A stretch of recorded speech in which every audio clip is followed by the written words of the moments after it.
안녕하세요, 부지런한 서입니다.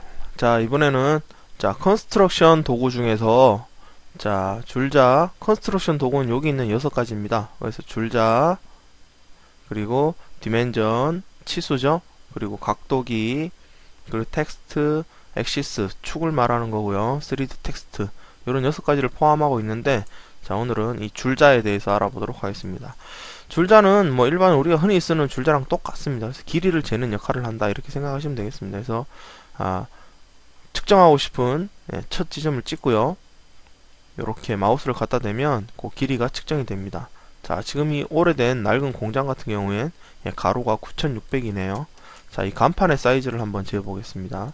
자, 줄자 툴을 선택하고, 자, 가로가 7384, 높이가 세로가 760짜리 간판이 이렇게 지금 설치가 되어 있는 중입니다.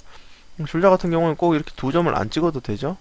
안 찍어도 마우스 지금 팝업으로 760이라고 거리를 보여주고 있고요.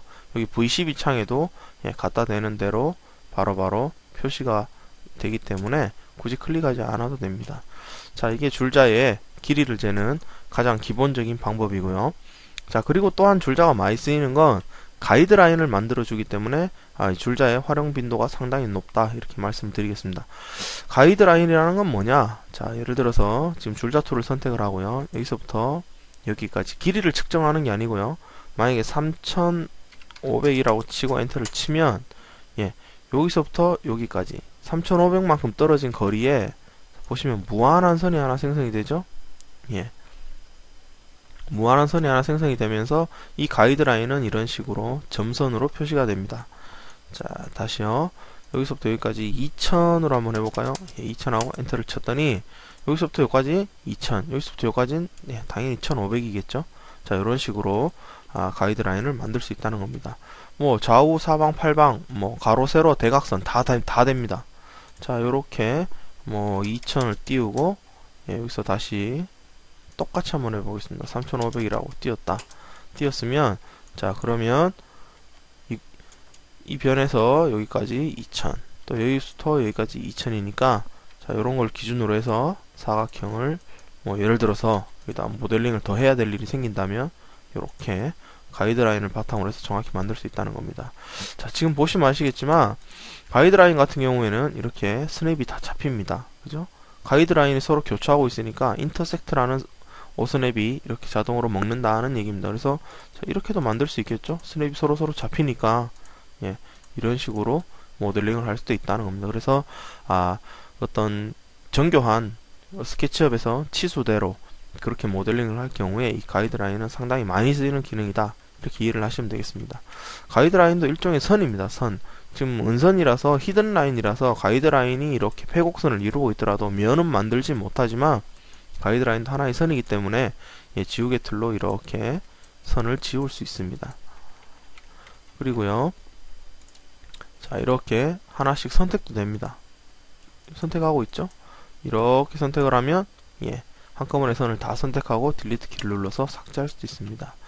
자, 그리고 실제 모델링 하다 보면 가이드라인이 수십 수백 개에 막 엄청나게 많이 쓰일 경우가 있는데, 오히려 이 무한한 선들이 생성이 되기 때문에 오히려 너무 많아지면 모델링에 방해가 되는 경우도 있습니다. 자, 그렇다고 해서 일일이 다 지울 수가 없으니까 이걸 한꺼번에 지우는 명령이 이 에디트에 이 delete guides라는 명령입니다. 그래서 얘를 클릭을 하시면 선택을 하지 않아도 화면상의 가이드라인은 한꺼번에 모두 다 삭제가 되는 그런 기능입니다. 자, 그런 게 있고요. 가이드라인은 조금 보시면은요, 자, 지금 이건 선이죠. 자, 선에서부터 출발을 해보겠습니다. 선에서부터 이렇게 뭐 한 2500이다 라고 가이드라인을 뽑아내면, 선에서 뽑아낸 선은 이렇게 무한한 선으로 만들어집니다. 자, 그러나 요 양쪽에 엔드포인트가 있죠? 결국 선의 끝, 그러니까 점이라는 얘기입니다.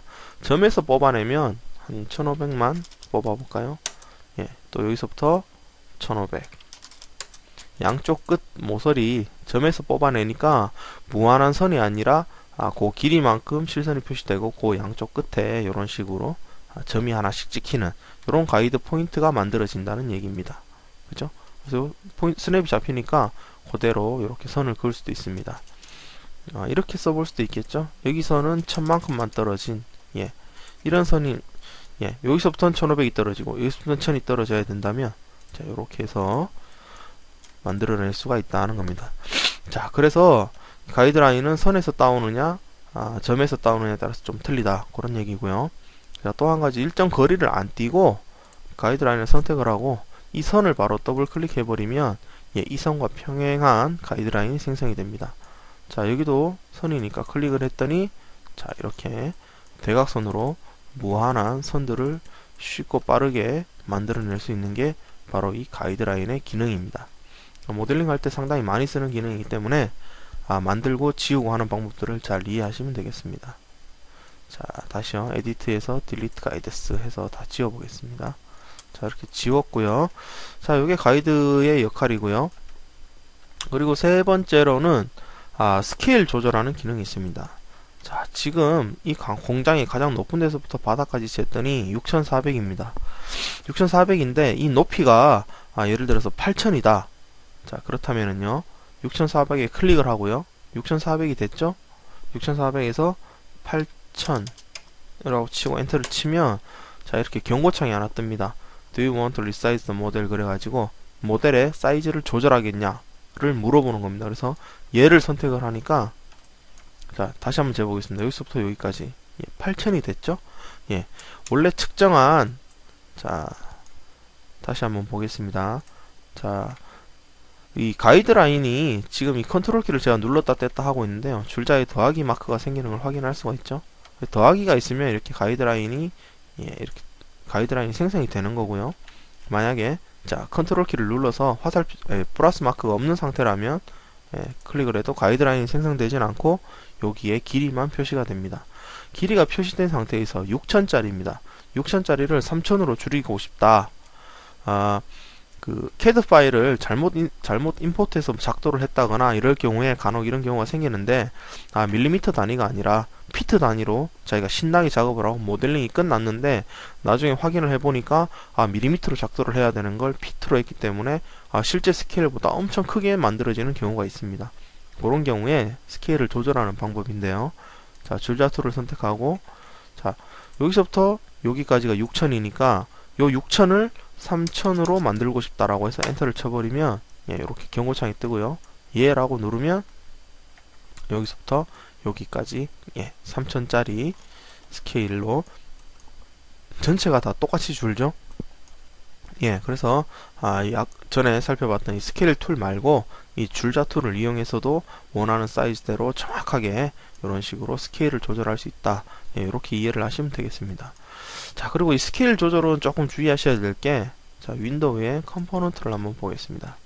자 컴포넌트에 보시면 자 지금 이 빌딩이란다. 이 공장이 컴포넌트로 등록이 되어 있습니다. 그래서 클릭해서 아직 저 컴포넌트랑 그룹은 설명을 안 드렸지만 자 여기서 그냥 살펴보도록 하겠습니다. 자 컴포넌트를 만들었고요. 자 얘를 몇 개 복사를 해 보겠습니다. 그래서 똑같이 3개를 만들었습니다. 그래서 얘는 다 깨버리고 얘는 이제 아무것도 컴포넌트도 아닌 상태고요. 자 얘는 다 선택해서 얘는 그룹으로 만들겠습니다. 자 얘는 여전히 컴포넌트 상태고 그룹이고 자 얘는 일반 모델입니다. 자 줄자 툴을 다시 써보겠습니다. 여기서부터 여기까지 6400이니까 얘를 5000으로 만들고 싶다라고 해서 엔터를 치면 물어보죠. 그래서 얘를 하면 자 어떻습니까? 컴포넌트 그룹이나 또 그룹이나 컴포넌트가 아닌 일반 객체 같은 경우에는 스케일이 조절되지만 컴포넌트 같은 경우에는 크기가 조절이 안 된다는 얘기입니다. 다시 한번 해볼까요? 이번엔 그룹에다가 대고 한번 해보죠. 여기서 여기까지 6400이니까 좀 크게 해볼까요? 15000이다. 엔터를 쳤더니 얘랑은 스케일이 조절이 되는데 얘는 조절이 안 된다는 얘기입니다. 그래서 줄자 툴을 쓰실 때 컴포넌트 같은 경우에는 컴포넌트를 더블 클릭 하셔가지고 그 안에서 자 여기서부터 여기까지 얘를 15000으로 만들겠다라고 엔터를 치면 자 컴포넌트의 사이즈를 조절하겠냐라고 물어보고 얘라고 하면 사이즈가 이렇게 조절이 되게 되는 겁니다. 자 이런 식의 컴포넌트는 반응을 하지 않는다라는 그 내용만 잘 기억하시면 되겠습니다.